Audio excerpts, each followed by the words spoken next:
ਸਿੱਧਾ ਲਾ ਚੱਲਦਾ ਜਿੱਥੇ ਦਿੱਲੀ ਦੇ ਸੀਐਮ ਅਰविंद केजरीवाल बोल रहे हैं। तो इस अध्यादेश को हराया जा सकता है, इसे गिराया जा सकता है। और अगर ये अध्यादेश गिर गया तो आप ये मान के चलिए कि 2024 का सेमीफाइनल हो जाएगा। राज्यसभा के अंदर अगर इनका अध्यादेश बिल नहीं बन पाता और हार जाता है, पूरे देश में बहुत स्ट्रांग मैसेज जाएगा कि मोदी सरकार दोबारा नहीं आ रही है। मेरी अभी इसमें काफ़ी विस्तार से चर्चा हुई माननीय अखिलेश जी से, और मैं तहे दिल से उनका शुक्रिया अदा करता हूं। दिल्ली के लोगों की तरफ से, दिल्ली के 2 करोड़ लोगों की तरफ से अखिलेश जी का और उनकी समाजवादी पार्टी का मैं शुक्रिया अदा करता हूं कि उन्होंने हमें पूरा आश्वासन दिया है कि राज्यसभा के अंदर जब आएगा तो पूरे समर्थन करेंगे दिल्ली वालों का और इसका विरोध करेंगे। मैं अब अखिलेश जी से रिक्वेस्ट करूंगा कि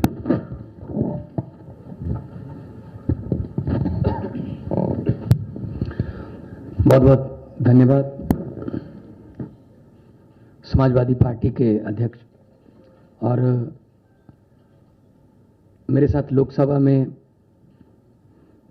2019 से मेरे साथी रहे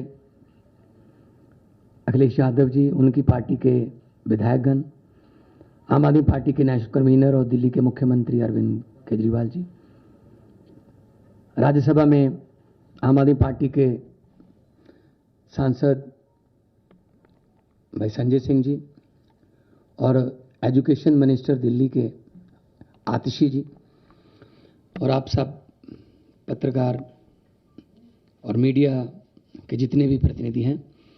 जैसा कि अरविंद जी ने कहा, ये लड़ाई सिर्फ दिल्ली के लोगों की नहीं है, ये लड़ाई 140 करोड़ लोगों के अधिकारों को बचाने की है। एक तरफ तो हम biggest democracy in the world कहते हैं देश को, और दूसरी तरफ लोकतंत्र पर अध्यादेश की कुल्हाड़ी चलती है, गवर्नर के जरिए तंग किया जाता है।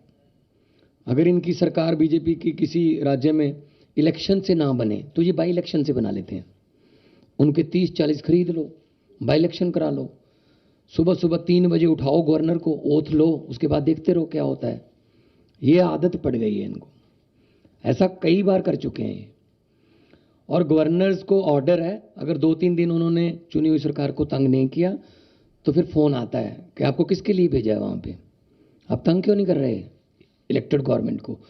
तो इलेक्टेड और सिलेक्टेड में फर्क जो है वो देश को करना है।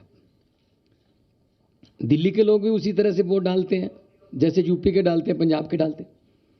दिल्ली के लोगों, दिल्ली के मंत्री भी वही संविधान की ओथ लेते हैं, दिल्ली के मंत्री, दिल्ली के मुख्यमंत्री वही संविधान को फॉलो करते हैं। पंजाब में भी वही होता है। और दिल्ली देश का दिल है, वहां दिल्ली में मूल निवासी जो है दिल्ली में पूरे देश के हैं। यूपी से बहुत से लोग हैं दिल्ली में, पंजाबी बहुत हैं दिल्ली में, कर्नाटका से बहुत लोग हैं दिल्ली में, महाराष्ट्र से हैं, आंध्रा से हैं, उड़ीसा से, बंगाल से, देश के हर हिस्से से लोग दिल्ली में रहते हैं। तो इसका मतलब इन्होंने पूरे देश पर कुल्हाड़ी चलाई है। चलो ये तो एलजी कर रखा है कि फुल स्टेट नहीं है, एलजी वहां पे सरकार रहेगी। फुल स्टेट को कौन सा काम करने देते हैं। मैं अपनी एग्जांपल देता हूं, पंजाब में 117 में से 92 हमारे विधायक हैं, और हमने इस बार बजट सेशन बुलाने के लिए राज्यपाल को पत्र लिखा। उन्होंने कहा जी मैं बजट सेशन बुलाने के लिए आपको इजाजत नहीं दूंगा, पहले आप मेरा ये काम करिए, ये काम करिए। तो हम सुप्रीम कोर्ट गए, सुप्रीम कोर्ट ने कहा कि आपको बजट सेशन बुलाने के लिए इजाजत देनी पड़ेगी।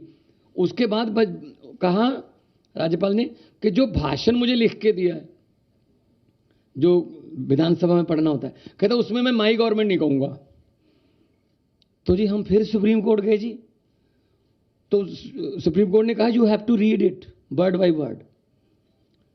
मतलब अगर राज्यपाल ये कह रहा है किसी स्टेट का कि ये मेरी गवर्नमेंट नहीं है, तो किसकी गवर्नमेंट है फिर पंजाब में। ये राज्य भवन जो है ये बीजेपी के हेडक्वार्टर बन चुके, और जो राज्यपाल हैं नॉन बीजेपी स्टेट्स के, वो स्टार कैंपेनर बन गए हैं बीजेपी के। तो ऐसा पहले अखिलेश जी, उनकी सरकारें भी झेल चुकी हैं। ऐसा किसी भी प्रदेश के लिए अध्यादेश आ सकता है कि जी बस आप खत्म हम शुरू? तो ये लोकतंत्र कहाँ गया? अभी अमेरिका के जो व्हाइट हाउस के एक बुला रहे थे, वो कह रहे थे भारत में लोकतंत्र जीवित है। वो व्हाइट हाउस से कह रहे थे, यहां बुलाने की जरूरत है उनको। जिस दिन ट्रंप जी आए थे, उनकी पत्नी ने कहा मैंने दिल्ली के स्कूल देखने हैं, सरकारी स्कूल। तब स्कूल कौन से दिखाए गए? केजरीवाल वाले, एमसीडी वाले नहीं दिखाए गए, क्योंकि उनको पता था क्या हाल चाल। तो ऐसे मतलब आप सबको साथ लेके चलिए, सबका साथ सबका विकास। जो जहां चुना गया है उसकी साथ दो। सेंट्रल सरकार के पास शक्तियां हैं, वो राज्यों के अधिकार क्यों छीन रहे हैं? हमारा आरडीएफ का पैसा नहीं दिया अभी तक, हमारा जीएसटी रोक रखा है अभी तक, हमारा नेशनल हेल्थ मिशन का पैसा रोक लेते हैं। हम ये पैसे नहीं देंगे, ये नहीं देंगे, ये नहीं देंगे। ये सरकारें चलती हैं ऐसे क्या? तो ये बहुत ही फेडरल स्ट्रक्चर के लिए बहुत खतरनाक है। और समाजवादी पार्टी आंदोलन से, जेपी आंदोलन से निकले हुए नेता इसमें हैं, और उन्होंने तो बहुत संकट देखे हैं देश पर। तो आज जिस गर्मजोशी से और जिस जो शिद्दत से हमें सम्मान दिया, अखिलेश जी ने हमें इज्जत दी, उसके लिए आप बहुत आभारी हैं। और हमें उम्मीद है कि लोकतंत्र की जो लड़ाई लड़ने के लिए हम इनका साथ लेने के लिए आए हैं, उस लड़ाई में हमारा साथ देंगे। और इस लड़ाई से कोई भगवंत मान, कोई केजरीवाल या कोई अखिलेश जीतेगा नहीं। इस लड़ाई में जीतेगा तो देश की 140 करोड़ जनता जीतेगी। जी अखिलेश भाई।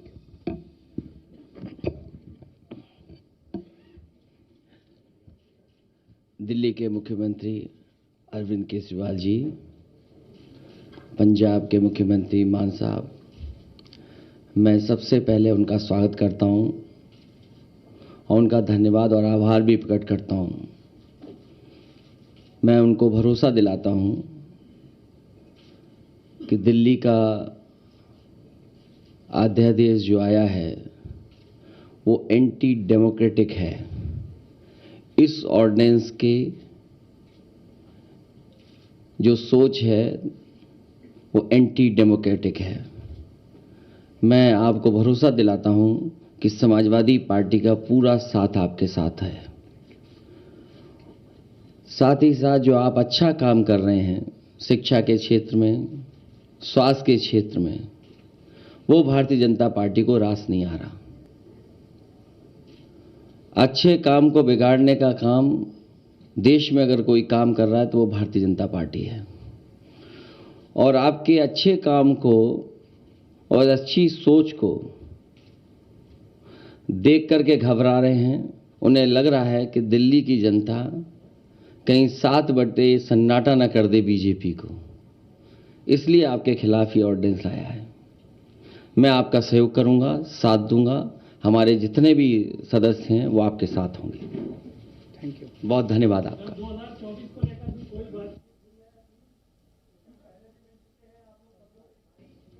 आज उसके बारे में कोई बातचीत नहीं हुई। आज हमारी इस अध्यादेश के बारे में बातचीत हुई। बाकी हम सब लोग साथ हैं। देश को बचाने के लिए हम सब लोगों को मिलकर जो भी करना पड़ेगा हम सब करेंगे।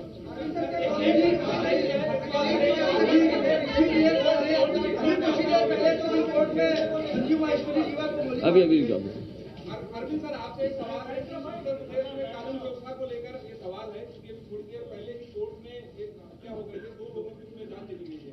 इसके पहले नहीं, आप मत पूछिए, आप मत पूछिए, आपसे मत पूछिए। देखिए,